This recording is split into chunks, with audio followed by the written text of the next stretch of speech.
Bismillahirrahmanirrahim. Assalamualaikum warahmatullahi wabarakatuh. Alhamdulillahirabbil alamin. Wassalatu wassalam ala Rasulillah nabiyina Muhammadin wa ala alihi wa sahbihi wa man tabi'ahum bi ihsanin ila yaumiddin. Asyhadu an la ilaha illallah wahdahu la syarikalah wa asyhadu anna Muhammadan abduhu wa rasuluhu la nabiyya ba'dah. Para jemaah yang dimuliakan Allah Subhanahu wa taala, mohon maaf sebelumnya mungkin mengganggu waktu istirahatnya. Seharusnya jam segini sudah di kamar, tapi dalam rangka memanfaatkan waktu, dalam rangka saling menasihati dalam kebaikan, maka kita kumpul di malam hari ini mengambil sebuah tema dan judul belajar dari Nabi Ibrahim dan keluarganya. Bapak Ibu yang dimuliakan Allah, Nabi Ibrahim adalah panutan umat manusia. Dia adalah bapak para nabi, bapaknya para nabi. Maka kita harus belajar dari beliau, dari Nabi yang mulia Nabi Ibrahim alaihi salatu wassalam bersama keluarganya, yaitu istri dan anaknya. Dari pelajaran-pelajaran yang bisa kita ambil dari keluarga Nabi Ibrahim, yang pertama, pentingnya sikap tawakal. Tatkala kota Mekah belum seindah sekarang dengan bangunan-bangunan yang tinggi, dulu Mekah itu adalah padang pasir yang tandus. Dan Nabi Ibrahim datang bersama istri dan anaknya dalam keadaan padang pasir yang tandus, tidak banyak tumbuhan, tidak banyak air. Allah ceritakan hal ini di dalam Al-Quran surat Ibrahim ayat 37. Allah berfirman, Rabbana inni askantu min dhurriyyati biwadin ghairi dhi zara' inda baitikal muharram Rabbana liyuqimus salah faj'al af'idatan minan nasi tahwi ilaihim warzuqhum minats thamarati la'allahum yashkurun. Wahai Rabb kami, aku tempatkan sebagian keturunanku di lembah yang tidak ada tanamannya, padang pasir yang dekat berada di rumahmu Baitullah. Wahai Rabb kami melakukan itu agar mereka mengerjakan salat. Jadikanlah hati sebagian manusia cenderung kepada mereka dan anugerahkanlah rizki buah-buahan. Barangkali mereka bisa bersyukur. Ayat ini sangat jelas sekali bahwa Nabi Ibrahim datang pertama kali ke Mekah dalam keadaan lembahnya tandus, tidak ada tanaman. Ibu-ibu yang dimuliakan Allah, betapa tingginya tawakal seorang suami Nabi Ibrahim. Istri ditinggal di tempat yang belum ada tanaman, belum ada air. Ini menunjukkan tawakal yang sangat tinggi dari Nabi Ibrahim. Sampai istrinya itu, siapa istrinya Nabi Ibrahim? Hajar. Dia itu bertanya, hal amarakallah bih? Ibrahim, ya kalau bahasa kita suami istri, ini perintah Allah apa bukan sih? Kok kita ditaruh di sini? Lembah, padang pasir, tandus, tidak ada tanaman, tidak ada air. Apakah ini adalah perintah Allah? Nabi Ibrahim menjawab, iya, ini perintah Allah.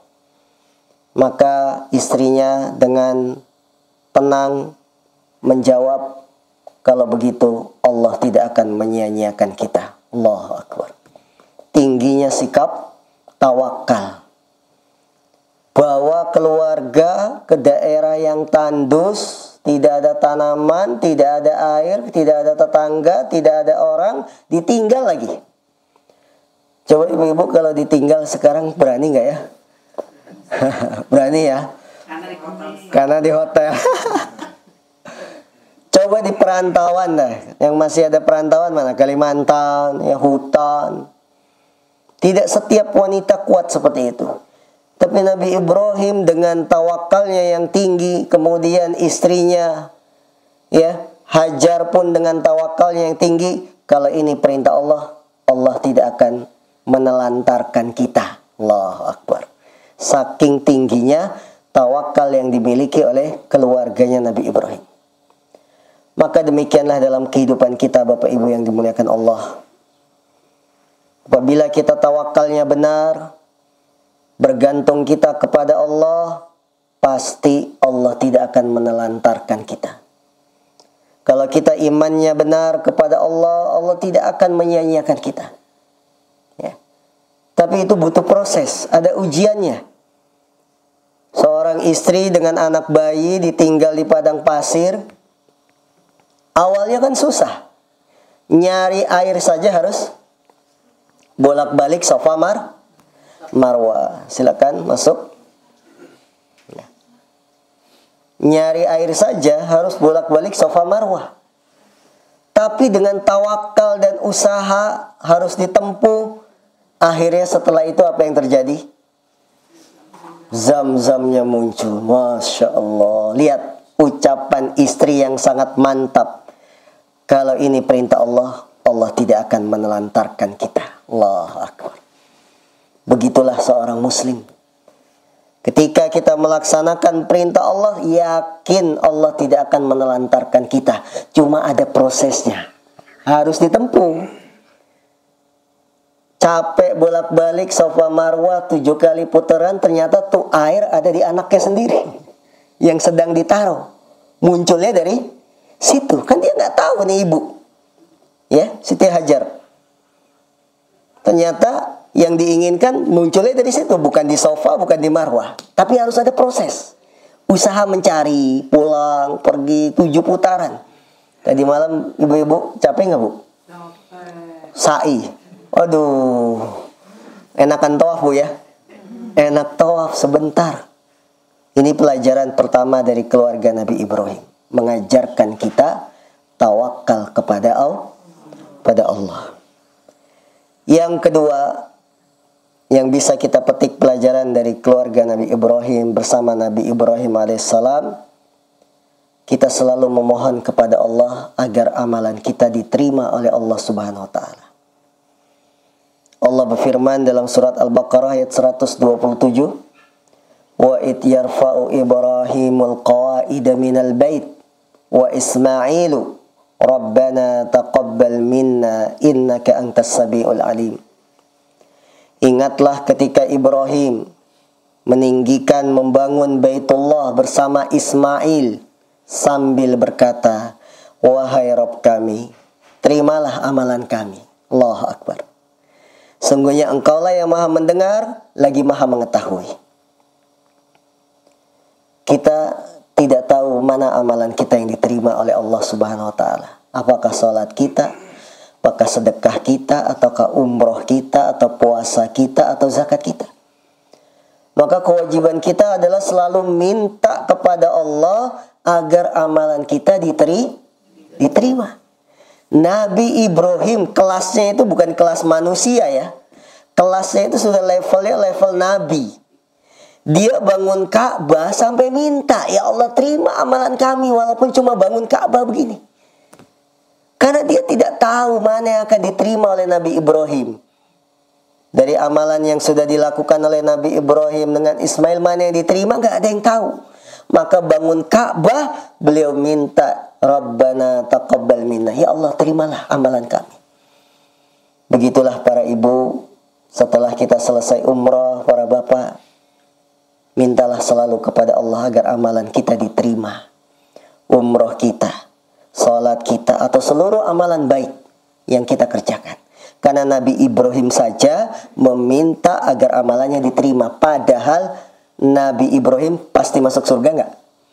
Pasti, para nabi.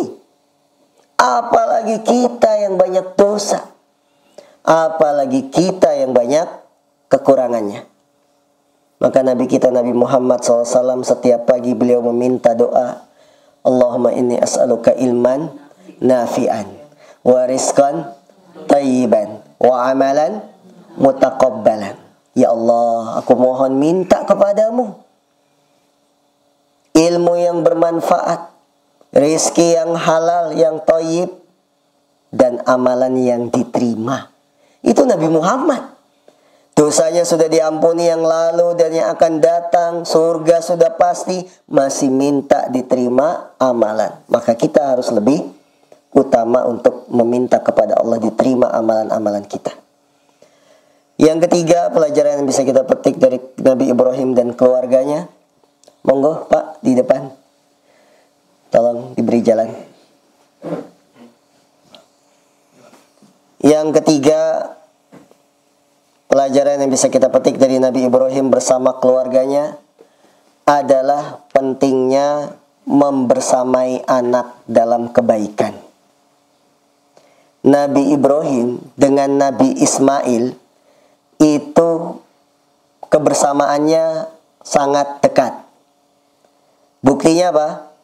Bangun Ka'bah berdua. Di sini ada pelajaran penting bagi para bapak agar membersamai anak dalam kebaikan. Tidak harus melulu ibadah. Ya.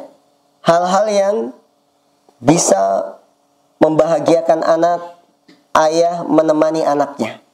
Apakah bermain ataukah kesenangan anak apa? Terlebih-lebih dalam perkara ibadah. Ingatlah ketika Ibrahim meninggikan pondasi Baitullah Ka'bah bersama Ismail. Di sini terdapat pelajaran agar kita selalu membersamai anak kita. Atau kalau tidak selalu, lebih besar dominan kita selalu memperhatikan anak. Berbeda jauh dengan Nabi Nuh dan anaknya. Siapa anaknya Nabi Nuh? Kan'an.